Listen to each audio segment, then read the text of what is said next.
आपका जो ये धर्म में जो पहला जो चैप्टर है वो है व्हाट इज कर्मा एनीवे।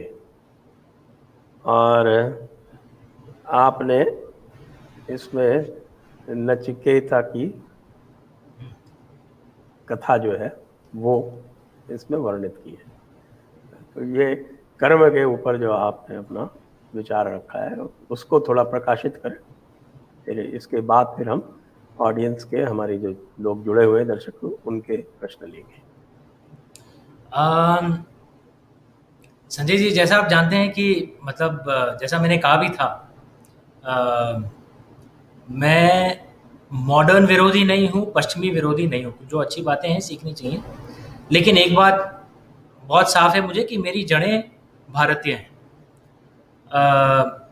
तो इसलिए इस किताब में जो नाम भी जो रखे गए हैं, धर्मराज और नचिकेत, आपने बड़े अच्छे तरीके से वो रस ले लिया। आपने कहा नचिकेत की कथा, क्योंकि कथा उपनिषद से प्रेरित है ये। अ, कठोपनिषद पूरा का पूरा एक उसी नचिकेत है।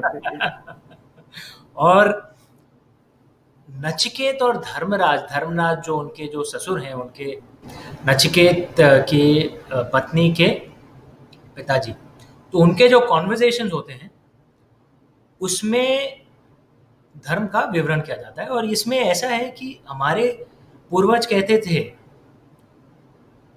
कि हमारे जो जो जीने की जो शैली है, जो परंपरा है, इट इज़ नॉट सिंपलिस्टिक। ऐसा नहीं कि भाई ये 10 कानून बता दिए गए और ये सैकड़ों सालों तक चलता रहेगा, कभी इसमें कुछ बदलाव नहीं आएगा। ऐसा नहीं, क्योंकि कानून तो बदलता है, परंपराएं बदलती हैं। We are not treated like children who have to do what we are told to do. We are treated like adults.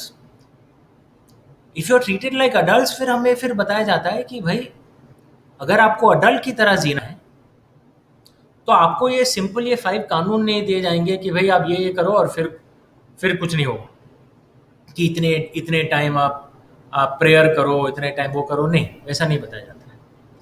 आपको बताया जाता है कि भाई ये चॉइसेस हैं ज़िंदगी में, ये रूल्स हैं, ये प्रिंसिपल्स हैं। अब इसके बारे में फिर आप सोचिए और आप निर्णय लीजिए कि आपको क्या करना है, और जो इसका जो आउटकम होगा वो आपको भी भुगतना पड़ेगा, पॉजिटिव या negative. Law of cause and effect. और धर्म वही है।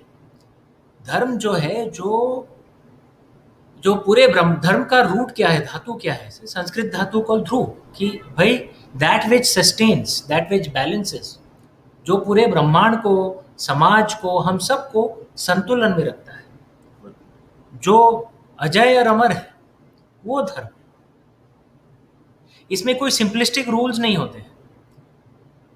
तो आपको खुद धर्म की व्याख्या करनी पड़ेगी, धर्म को समझना पड़ेगा, ताकि फिर आप अपनी जिंदगी में उस कोड को लागू कर पाए।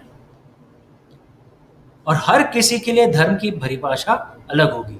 तो एक ऐसा सिंपलिस्टिक रूल नहीं बनाया जा सकता है कि भाई नॉन वायलेंस इज गुड या वायलेंस इज ऑलवेज बैड। ये एक सिंपलिस्टिक रूल है। हम जो आम नागरिक हैं, हमारे लिए this rule is correct. We have no right to do any violence. अगर हम कुछ देखते हैं तो वी हैव अ राइट कि भाई पुलिस को जाके कंप्लेन कर दिया, कोर्ट में केस फाइल कर दिया, but we have no right to do any violence. लेकिन जो सीमा पर जो सैनिक तैनात है, उसका स्वधर्म ही हिंसा करना है।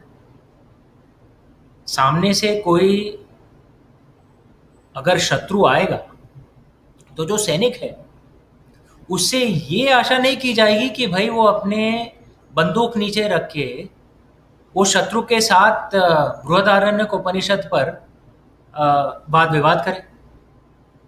वो उसका धर्म नहीं है। उसका धर्म यह है कि बंदूक उठाए और गोली चलाए शत्रु के ऊपर। तो इसमें फिर भाई सही रूल क्या है? इज वायलेंस गुड और इज वायलेंस बैड?